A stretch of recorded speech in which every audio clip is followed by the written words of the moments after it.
A tensão entre uma parte da família de José Eduardo dos Santos e o atual presidente angolano João Lourenço continua forte e aparentemente irreconciliável, tendo por pano de fundo a realização do funeral do falecido ex-chefe de Estado.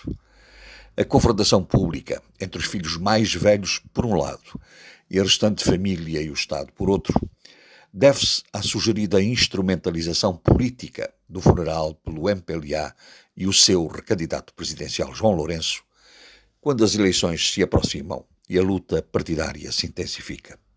Essa percepção não é apenas da parte da família perseguida política e judicialmente em Angola. Ela existe também em alguns círculos que acompanham a evolução do país, nomeadamente agências de consultoria, que admitem a eventual utilização do funeral de José Eduardo dos Santos como meio de promoção da imagem em tempos eleitorais. Isto levanta uma questão interessante.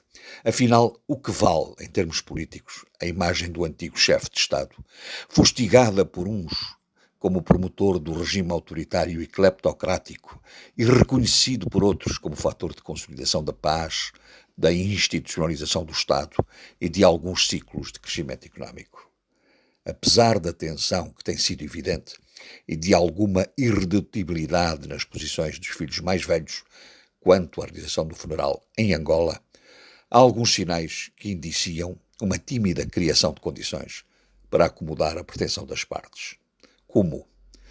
Isabel dos Santos admite, segundo alguma imprensa, que o funeral do pai seja realizado em Angola, mas apenas depois da realização das eleições gerais de 24 de agosto, o que permitiria desligar os dois atos em causa, funeral e eleições, e o não aproveitamento político por parte de quem consideram estar a perseguir a sua família.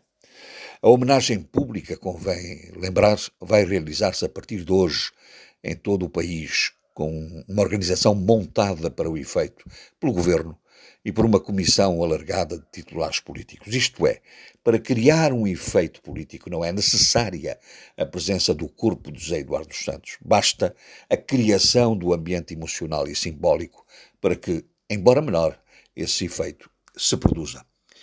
O Estado angolano, pelo seu lado, dá sinais de garantir uma espécie de corredor judicial para que Isabel dos Santos, arguída em Angola, e Xé dos Santos possam participar no funeral do pai no país sem correrem o risco de serem objeto de qualquer medida policial ou judicial, quer ele se realize antes ou depois das eleições. É um compromisso político, no essencial.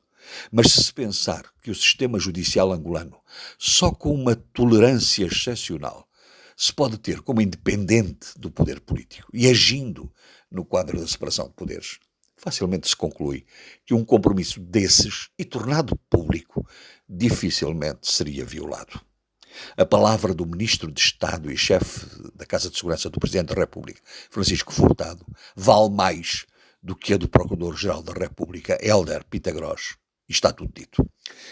Um funeral de uma figura como José Eduardo dos Santos, mesmo não consensual, é um ato de família, sem dúvida, mas não deixa de ser também um ato público, disponível aos cidadãos que lhe conferiram mandatos políticos, independentemente do juízo que se faça deles, e que, numa perspectiva democrática e de ética republicana, só pode ser condenável. O seu julgamento político tem vindo a ser feito e continuará a sê-lo nos anais da história de Angola.